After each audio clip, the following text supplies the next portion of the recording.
બોડેલી તાલુકાના તરગોડ ગામે આવેલ પ્રાથમિક શાળાનો વિડીયો સોશિયલ મીડિયામાં વાયરલ થયો છે। આ વિડીયોમાં શાળાના વિદ્યાર્થીઓ પાસે માટી અને ટાઇલ્સ ઉપાડવાની કામગીરી કરાતા હોવાનું સામે આવ્યું છે।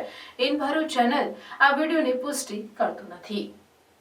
બોડેલીના તાલુકાના અંતરિયાળ વિસ્તારમાં આવેલ તરગોડ સરકારી પ્રાથમિક શાળામાં વિદ્યાર્થીઓ પાસે કામગીરી કરાવતો વિડીયો સોશિયલ મીડિયામાં વાયરલ થયો છે। વિદ્યાર્થીઓ પાસે શાળામાં ટાઇલ્સ તેમજ માટી ઉપાડવાની કામગીરી કરવામાં આવતી હોવાનું સામે આવ્યું છે, જ્યારે ટાઇલ્સ એક જગ્યાએથી બીજી જગ્યાએ લઈ જતા નજરે પડ્યા હતા।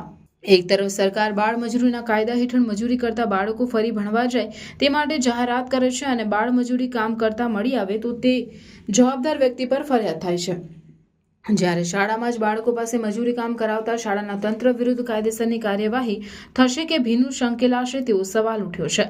જ્યારે જાગૃત નાગરિકે વિડીયો સોશિયલ મીડિયામાં વાયરલ થતા વાલીઓમાં રોષ ફેલાયો છે। સરકારી નિયમોને ઘોડી પી જતા શાળા તંત્ર સામે ઉચ્ચ કક્ષાએથી તપાસ થવી જોઈએ તેવી સ્થાનિકોની માંગ ઉઠવા પામી છે।